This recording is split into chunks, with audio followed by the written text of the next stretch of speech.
Okay, so we're here with Jess Nolan, and like you said, you're in Chicago right now. Are you on tour currently?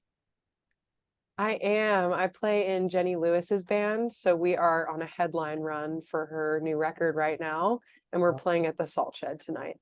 cool. Um, Jenny Lewis's band. How'd you get involved with her and her band? About a year and a half ago, I started making my record, and Megan McCormick, who is a guitar player in Nashville, played on my record, and we were hanging, and she's been in Jenny's band for about 8 years now. So Megan was the one that folded me into the mix last year. And I got a message from Jenny and it went from there. Amazing.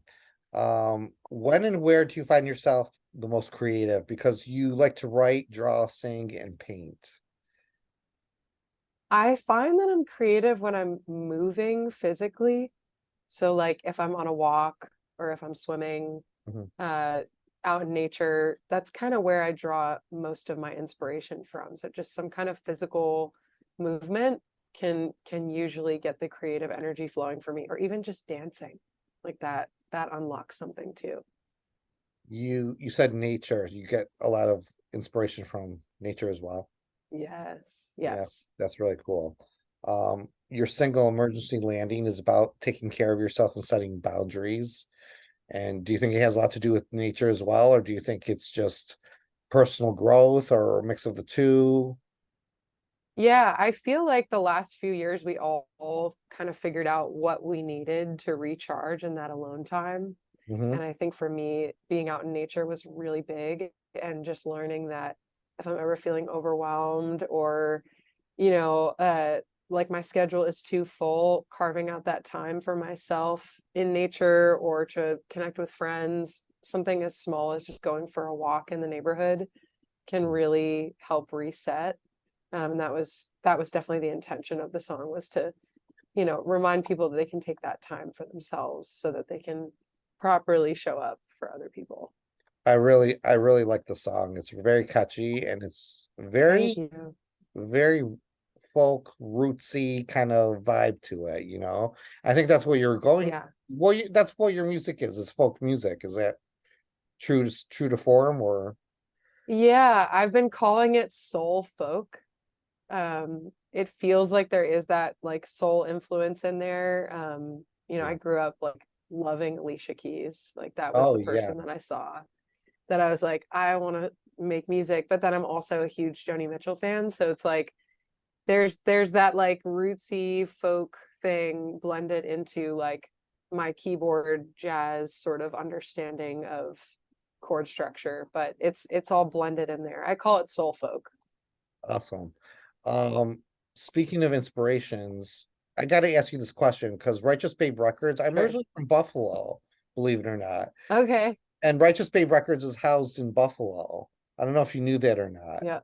Okay, Yeah, so I did. Yeah. Ani DeFranco owns Righteous Babe Records. How did you get on her radar?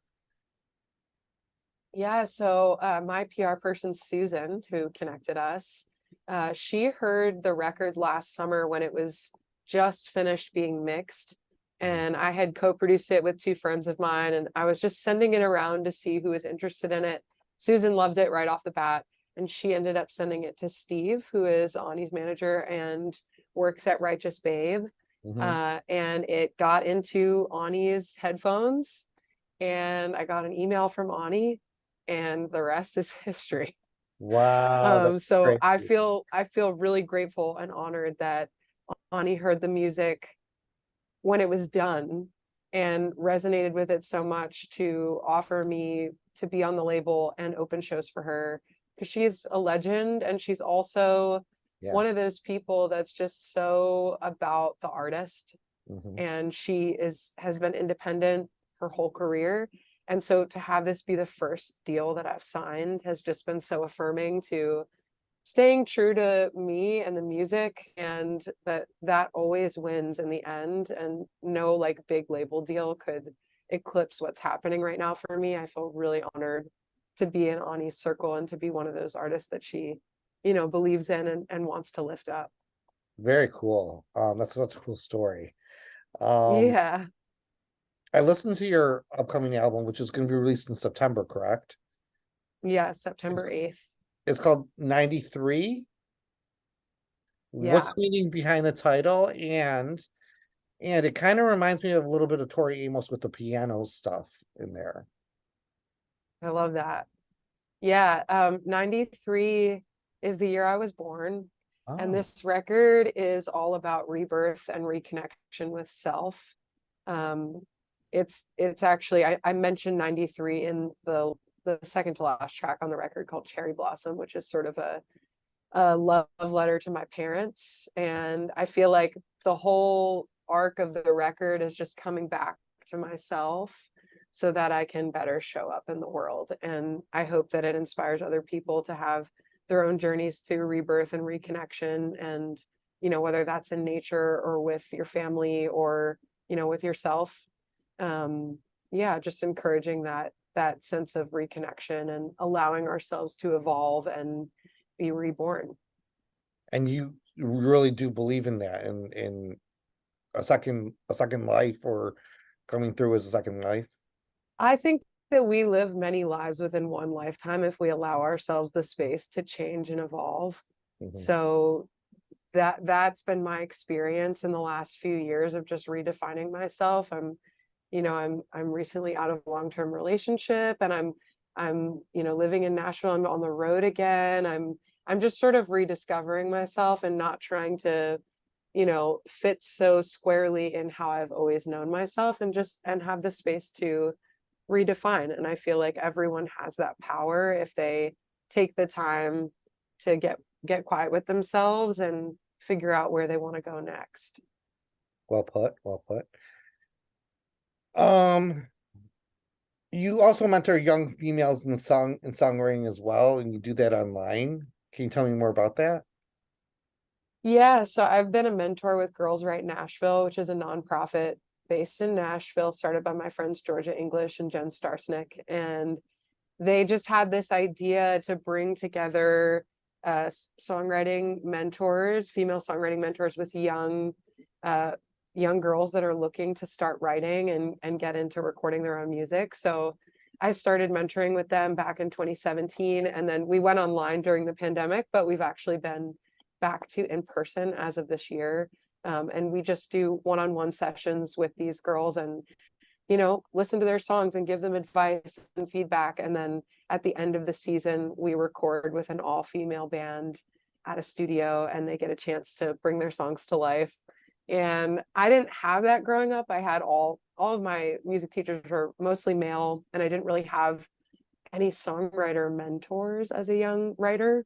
Right. So when I heard about this program, it really sparked my interest, and it brings so much to my creative process to be around these young writers who are, not inhibited by normal stuff that adults are. And they just kind of go for it, and they're fearless, and that's been a really cool experience to be a part of Girls Write. Yeah, that is really cool. Speaking of going back to Ani DeFranco stands for like I'm woman, hear me roar. You know what I mean? And I do you stand for that as well? Are you very like for pro women and pro women's rights and all that jazz?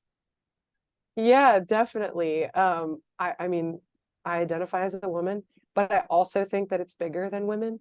Hmm. And I think that every person taking up space, regardless of how they define their gender, is so important.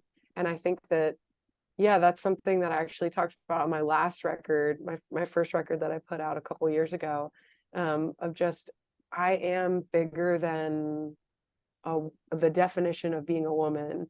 Um, so I think that every woman deserves the right to take up that space beyond their womanhood as well. But I'm definitely pro women's rights, and I'm pro anything Ani is talking about, because I think she's been down with the good fight for a long time, Oh yeah, and yeah. we can learn a lot from her, being so fiercely independent as a woman. Do you consider yourself a role model to younger females, especially with the songwriting you help with, younger females with? Yeah. Yeah, for sure. I mean, I'm just living as authentically to myself as I can, and Mhm. I'm hoping that that is enough of a role model to someone else, you know? I think that's all we can do is be true to ourselves and honor that growth and that change and hopefully inspire others to make their art as well. There's room for everyone to be creating. Do you think right now, what do you think of the music industry right now? Like music wise, do you see yourself, where do you see yourself fit into like the genres, and or do you think it's genre Yeah. less at this point? What's your Yeah, I'm kind of all for like genre anarchy. Like I'm just like it feels like at this point we just need to break out of these confines of like pigeonholing ourselves into one thing, whether that comes to music or life. It's hmm like we got to break down these walls and try new things and do things that make us uncomfortable. For this record, I'm a keyboard player. I've been playing piano since I was 8 years old. And for this record, I pulled out the guitar and I put it in an alternate tuning. And I just went, I'm just going to try this. And ended up recording guitar for the first time on this record and I never thought that would happen, but I let myself go outside what my comfort zone was, and that happened to bring in some folk influence because I was playing guitar. Um, and I think that as artists, we just have to be open to what comes naturally as like a new challenge for us, you know, and follow that regardless of genre or how people have seen us in the past. Jenny Lewis is a great example of that as well. Her records, they all sound different. It's always her, but she's always got some new influence coming in there. And I feel like my favorite artists are the ones that don't define by genre. They're just themselves and they allow different influences to come through. I was gonna go see Ani. She is going to play New York City in September, but her Yeah. show got sold out. Oh no. And I've never seen her live. I would love to see her live. What's next for you? Are you gonna continue with Jenny Lewis, or are you gonna go out on your own? What's Yeah, I've been playing with Jenny for a little bit, so I'll be on the road with her till the end of July. Um, and then I'm open right now for the fall, so I'm just sort of seeing what my options are for touring my own music and would love to do more shows with Ani if that's in the cards. That'll be So we'll amazing. see. Maybe I'll see you at an Ani show that I get to play in New York. Well, maybe that'll happen. Oh my God, that'll be amazing. Thank you for your time. Thank you for asking me to do this. I had a great time chatting with you. Yeah, I had a great time chatting with you as well. And thank you again. This is for Modern Frequency, and I'll be seeing you later. Sounds good. Have a good one, Robert. Thank you. Bye. Bye.